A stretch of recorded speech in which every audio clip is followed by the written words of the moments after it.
Pony Express. Check out their line of penetration testing devices, including the Pwn Pad, Pwn Phone, and Pwn Pro. For enterprises, there's Pwn Pulse, providing continuous visibility into wired, Wi-Fi, and Bluetooth spectrums across all physical locations, including remote sites and branch offices. For all those hard-to-reach places, there's Pony Express. Visit them on the web at ponyexpress.com. Logarithm's Netmon Freemium delivers real-time network visibility to quickly identify emerging threats in your IT environment. Netmon Freemium is a free commercial-grade network forensics and traffic analytics solution. You can use Netmon Freemium's powerful capabilities to search against all observed network traffic, identify abnormal traffic patterns and application usage, and quickly analyze full packet captures. Take the first step towards real-time network visibility. Visit logarithm.com/freemium to learn more and download it today. Welcome back, everyone, to Enterprise Security Weekly. Quick announcement. The deadline for the CFP for B-Sides Kampala, that's the first B-Sides in Uganda, is this Friday. They're looking for all types of talks, including stuff about robots. You may have heard the announcement before. If you haven't submitted your talk, go to bsideskampala.com and submit it today, like before Friday. That's important. Okay, Ferruh Mavituna from Netsparker is here with us. Welcome, Ferruh. How are you? I'm fine, Paul. How are you? I'm doing great. You're here today to talk about CI-level automated web security. What is that, Ferruh? Right. So we talk about web application security all the time, and there's like this constant saying, like, you know, security is not something you can just slap on, and it's the process. So if we talk security as a process, then it should be part of the development process. So the idea is CI-level web application security automation is where you need to hook it up, your web application security scanner. And how do you want me to go forward? Just yeah. So we were just before you joined, we were talking about the different approaches to automated web application security scanning and kind of some of the misconceptions about it. How is Netsparker specifically integrating itself into the developer experience, which John and I just earlier identified as being extremely important? Right. So the key part, I think the first question we need to kind of answer, why do you need automated security in the development process? So I think let's get that out of the way so, you know, we understand why it's very crucial, very important. So I recently got this really kind of nice analogy to explain that. Imagine that you're hiring an intern to your office and they do a mistake and you are like saying nothing. They break something, they did something wrong, and you say nothing. And 2 months down the line, out of the blue, you just go back to that person and you start shouting. And they're like, okay, what's going on right now? You know, 2 months before, you did this mistake. You shouldn't have. That was stupid. So when you develop an application and when you push it into the production 2 months down the line and find a vulnerability 2 months later on, that's exactly your relationship with your developer. Mm. You are going back to your developer and you are telling them, look, do you remember 2 months before? And they're like, no. Do you remember the code you developed? No. So what you are doing effectively is you are reacting extremely late. And there are other obvious problems with this. Like, obviously, when you are in production, it's too late to find the vulnerability because now someone can exploit it.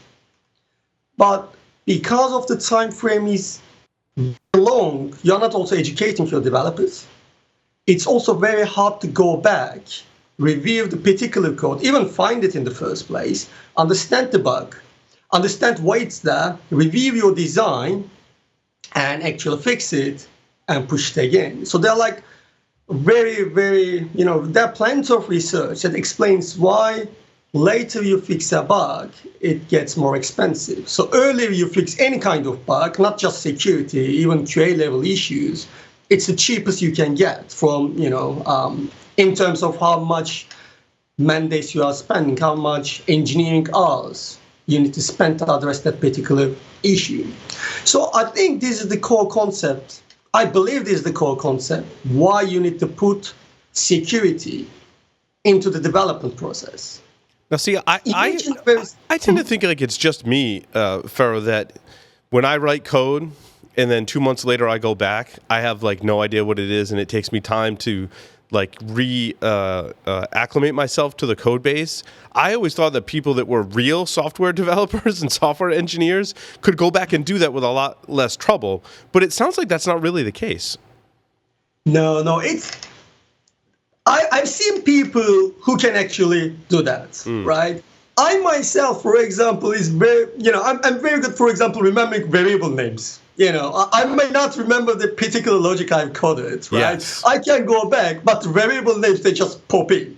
Right. But the first problem is the developer who developed the code, right? So you need to go back. You need to remember the logic. You need to remember why you did certain decisions and why it's been done. And not to mention certain designs and certain applications written in a way where you discuss with other developers and you decide doing something and then you go ahead and code it.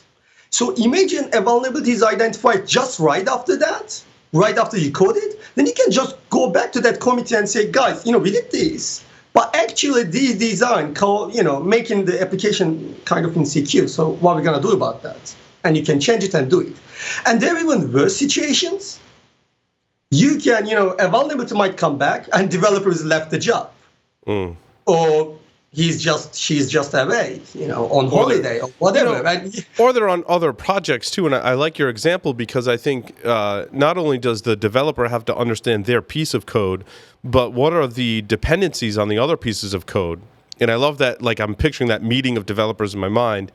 If you can identify it early on, you can come back to that meeting and say, hey, I'm going to change my code because of some kind of software vulnerability that I introduced, and I'm going to change it this way. Another developer may go, oh, I'm going to adapt my piece as well to work with your change. And I think that's a really good example of why it costs so much more later on down the line. Exactly. And maybe even more important thing about vulnerabilities and finding them as early as possible. Again, go back to the very same scenario. A developer introduced a vulnerability, and then, here is the worst bit, then he kept introducing that kind of vulnerabilities for the rest of remaining 2 months that he's been coding. Yep, I've even done that, like not in software too, right? Even in configuration, like I've configured something one way, and I'm like, oh, good, I can just blast the same configuration out to everything, and then I'm like, oh, that's bad, and now I've just made like a complete mess, basically. So. Exactly. Now you go back and you need to fix not one vulnerability, but maybe 15, because now it's all over the place because you assumed it just works, and you can pick almost any common web application vulnerability and it applies, like SQL injection, cross-site scripting. If a developer knows what SQL injection is, the chances are majority of the time they will get it right. But also, when they introduced a SQL injection, the reason is, for example, their database layer connection, something, doesn't support a particular way, and they have to manually construct a SQL query instead of prepared statements. Now they have a SQL injection. And if they figure out why that happened, they will never do the same mistake. They will understand, okay, I knew how to protect against very obvious SQL injections. Now I know how to protect against this particular case when my dynamic parameter needs to go into the order statement or whatever. And same goes to cross-site scripting.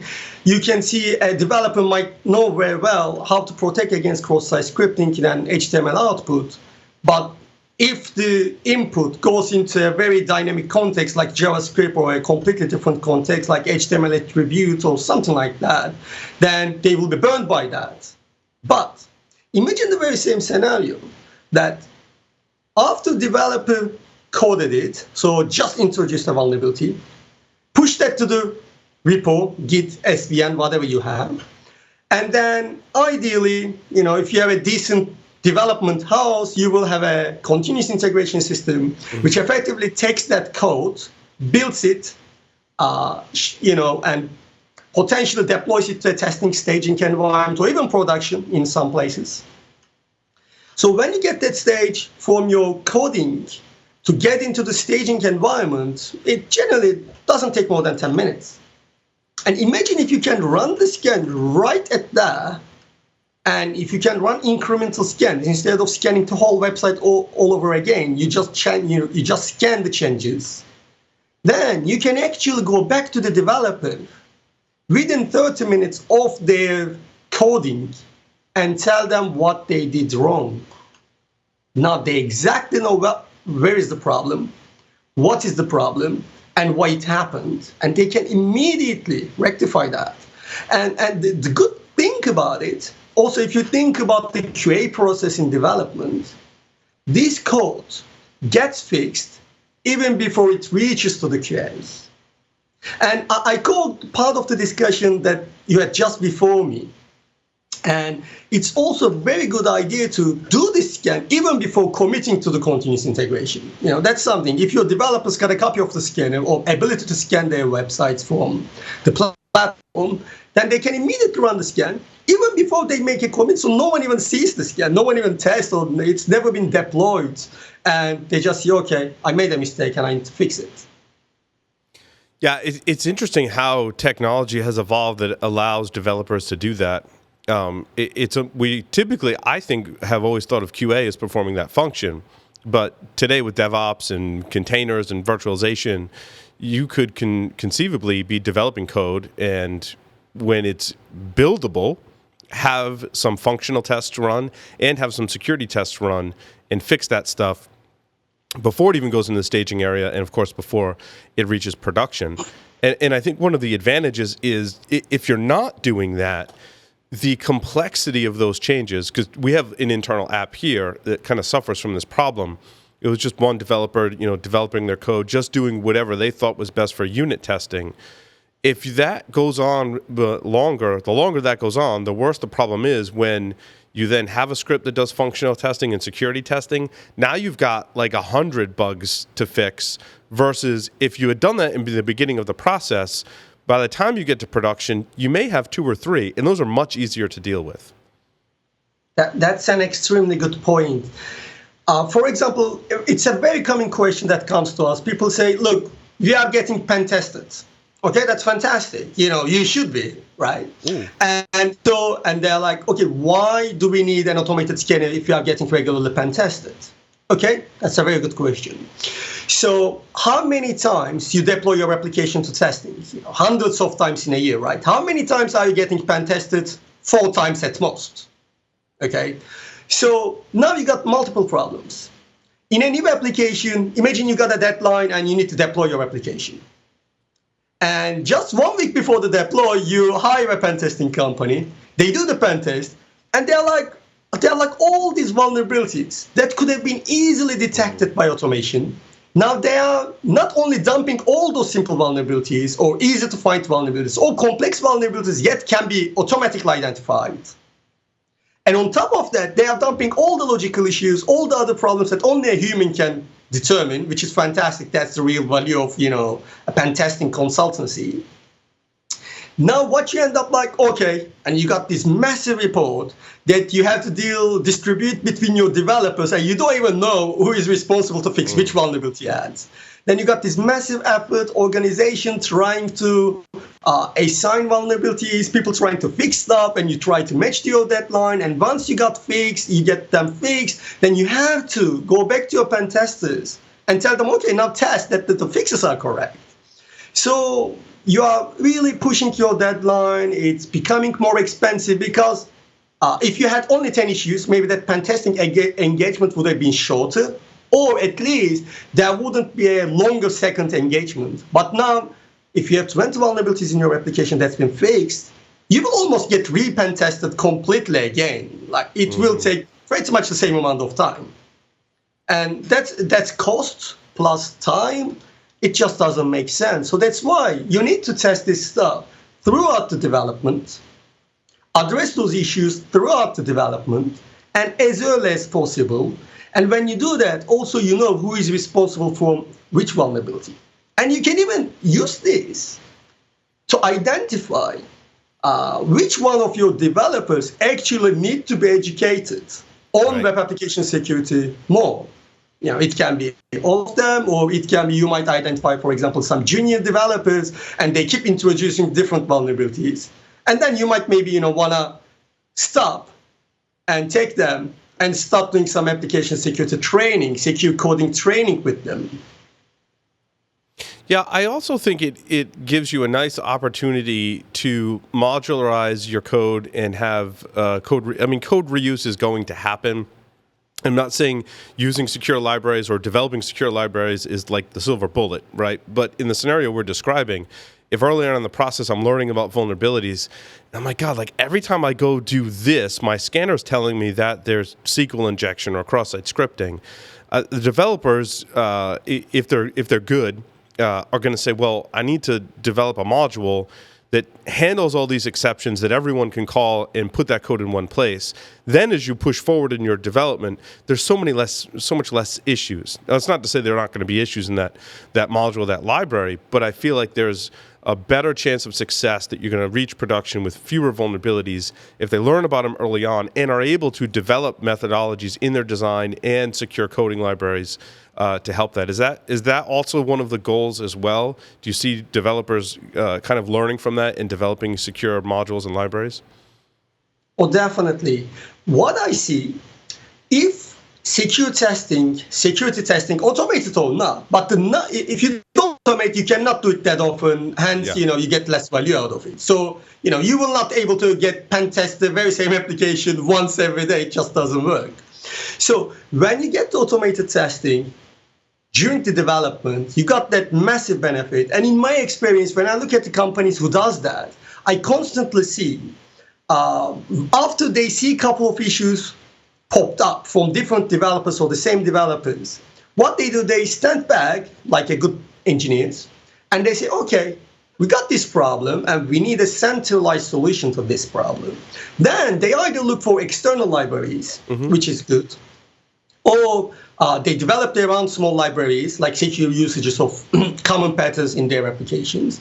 And then they hold a developer meeting, put some documentation, and they say, look, if you are doing this, you need to be using this library, and you need to be using it like this. So they run like a code, rather a wrapper or a complete new library around, built by them, and put some certain rules. They know what are the common usages in their application. So put some common usages examples for them. Then run through all developers and tell them, look, this is what you need to use, and this is how you need to use it to make it secure. So even if you don't understand anything about SQL injection or cross-site scripting, as long as you follow this, you stick with this library instead of directly touching those APIs, you will be fine. And that's fantastic. That makes life easy for everyone. And when you get to the code review stage, if you support someone not using the library, you can immediately flag it and say, look, okay, something can happen. And if it's a must, then you know what to review very, very carefully. It's very hard to review code line by line. And what you really want to do is when you spot something dodgy, or something smells, I think that's the right term to use, code smell. So when you see something smells, which is like, okay, you shouldn't have used the API directly because we've got a library for it. And then they might say, okay, I have to because I got this exceptional case. Okay, then we will really, really spend a lot of time reviewing this very carefully and ensuring that it's not vulnerable. But I think that happens a lot in the software development process, especially when you're a new developer. You kind of go off and do things a different way, and then in code review, the senior developers spot that and go, no. And usually, in my experience, it was been from performance, right? They're like, you don't want to do that on your own. You want to use this library that we have built to do that because we've taken into account performance. And I think there's a lot of parallels between this scenario in terms of performance and security as well. Oh, yeah, it's very much the definition of best practice, right? So when you work with new developers, the biggest problem you see, they are generally very smart. But what you end up they don't have that experience. That means they don't know the best practice yet. So in many cases, they will be missing the best practice, or they will be reinventing a library function that's already built in the base library you are using. So, they will be doing all these common mistakes. But if you do the code reviews right, And if you give them the right framework, combination of these, that makes the code reviews very easy. Because when you do code reviews, you know what to look, what not to look. You know what matters, what simply doesn't matter because it's irrelevant. And when you get to that stage, you fix two problems. Your junior developers can easily write secure code because you gave them the right framework. And then you can, and your more senior developers can review that code again easily and also more confidently. One of the biggest problems I keep hearing from developers, okay, I did the code review, but it was too complex, too much. I think it's okay. Syntax-wise, I'm sure it's going to compile. Or, I spotted that they use space instead of tabs, so I, created a ticket for it. So you fix that problem. When you do code reviews, it actually works because you know what to look and what to pay attention. Now, a lot of people that I speak with from the security side, they want to introduce security tools to developers. And there's pushback for whatever reason. What's the number one reason for pushback, and what can we as security people do to encourage developers to embrace some of these automated web app testing tools? Right. There is a first funny pushback. I think the first thing comes to mind is kind of a obvious one about incentive, the purpose, and what they're trying to do. So when you tell them, we're going to do a security scan or you need to use a security tool, you put them in a position where they will absolutely need to do more job than they are doing right now. Mm-hmm. There is no way around it. So the best case scenario, they will be working with the tool and nothing will come up. And in that case, they spent their time to learn a tool and use it. And the worst case scenario, there will be vulnerabilities, and it's then there is the ego issue. Then they need to fix the vulnerabilities. Yesterday they didn't even have tickets, and now they got urgent tickets. So I think that this is the biggest problem. Having said that, I believe majority of the good developers understand, the code quality and security is pretty much on the same level. So just like they understand your code needs to be good, as bug-free as possible, it needs to be secure. And they actually strive for that excellence, that the code needs to be as good as it can, they can make it. And security is part of it. So I think that's the first problem, but I believe majority of the good developers in, good development culture, they don't run into that problem. What they run into is mostly the second problem, and which I call the trust issue. So what happens is, developers, and generally so many people, cannot trust the tool that they are using. And that's a massive problem. You are using a tool and the tool keep giving you false positives. Yeah. Tools keep giving you rubbish, effectively, that you have to fight through. And all these false reports, all these, stuff that you spent your time, then you ended up making a generalization. And you say, okay, sucks, or automated web application scanners, they just don't work. Or it's very common issue as well with static source code analysis. I think it's a common issue with QA. When I've worked in software development organizations in the past, if the QA team, you could tell if the QA team wasn't on point or was new and didn't understand the application, the developers would push a release. It would come back and they're like, none of these are really bugs, and they get really frustrated. So when they go to push the next release, what they thought of QA played into that. They had no faith in QA at that point. So then from that point forward, anything QA said, they were like, no, that's not an issue. That's the worst situation. And I feel like we're in that situation with security testing. We kind of need to lump them into one and build faith with developers that functional testing and security testing is going to happen, and give the developers accurate results so they have that faith in the system. Oh, yeah, definitely. It's definitely the crying wolf problem in that. Yeah. When you dump them hundreds of random issues and only, some of them are true, they kind of lose faith in the whole thing. And whatever comes in, they just in the reject mode, even when they are legitimate or important problems. Right. And you see you see that problem in many levels. It's just, It just hurts the whole process. I'm sure you creating your own software, right, being the founder of the company, have run into this issue with the interaction between developers and QA, right? It's a difficult problem to deal with. Definitely. So you need to that right balance, everything works, what you report actually, noise, signal noise ratio needs to be good enough. Yes. And as I said, static source code analysis suffers from this problem massively as well. And I keep hearing that people simply not using it because they're at the point of, okay, it's just dumping with so many vulnerabilities. It's almost, I need to review every single line of code anyway. Yeah. So, where is the automation in that? And as you know, what we do with Netsparker, we try to approach this different. We try to solve this problem. And that's, one of our key points. We tell them, look, we are building a scanner that you can trust. And we try to fix this problem. And our fix is very straightforward, actually. And we get the inspiration from pentesting. So I'm coming from, pentesting background, and I'm coming from a very black box kind of pentesting culture. So what I do, even when I had the source codes, right, that will be the last thing I will be checking for because, I like the black box approach of finding things. And the good thing about black box approach, when you don't have the source code, when you don't know what's going on, when you don't even maybe have the right credentials to test what you're looking for, when you find a vulnerability, it's extremely easy to prove to the developers. Because you don't just show a single line of code and see there's a SQL injection. Well, I don't see it. If I were seeing it, I wouldn't have written it, right? That's the developer response. But if you have a pen tester, you don't tell people you might have a SQL injection. You tell them you got a SQL injection, and do you know how I know that? Because here's the data from your database. Right.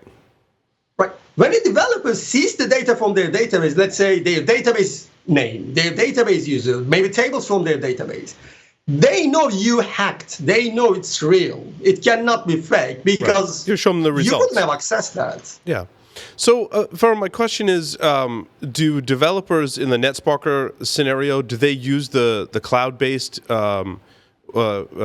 system to test their applications? And how does that work internally, or do they need the full desktop version to test their internal applications that aren't facing the internet? It's actually up to them. What we provide a couple of options. You can actually use our cloud version, or managed completely by us, and you can have scanning agents within your network, and even in separate networks. And then that will allow you to, scan internal websites, staging websites. For example, you can install an agent on your developer machine. So every single developer can have an agent, and they will still be going to Netsparker Cloud and say, okay, scan my local host, and it will do that because then you can pick the agent, and that's an option. That's awesome. Now, when did you introduce that feature? It's actually very recent, just a couple of weeks. Oh, okay, good. Oh, that's awesome. I'm glad to hear that. When I evaluated, as you know, a year or more ago, I evaluated a lot of web application scanners, and that was something that very few people had. It was in beta. Some people were considering, so I'm glad to hear that you have that feature. That's awesome. Oh, it actually, it wasn't extremely hard to design. Yes. Right? It's not straightforward. So I understand not many scanners can actually pull that off. But once you got it, and we kind of have to have it because almost majority of our customers, almost every single one of our customers said, okay, how are we going to do this? Yeah. I've got internal applications. So our solution to that was, okay, you need the on-premise. Yeah. And not everyone want that. Not everyone want their hardware, match with the hardware and all that. And in addition to that, for example, what we can do on the cloud, we can actually scan 5,000 applications concurrently. That means we can actually scan 5,000 web applications within minutes, hours, depending on the longest time, but all the same time. And that's very hard to replicate internally on-premise manner. I agree. So those are the two options that you can easily do. Or you can use Netsparker Desktop. You got three options. Every single of our solutions effectively works with internal websites at the moment. I'm so happy to hear that. That's really cool. Well, I encourage everyone to check out Netsparker, netsparker.com. I'm excited about this relatively new feature. That's fantastic. Ferruh, thank you very much for appearing on Enterprise Security Weekly. Thanks a lot, Paul. Thanks a lot for having me. Anytime. With that, we'll take a short break, come back. I'm going to talk a little bit about Docker and some of the considerations you should make as a security professional. Coming up next.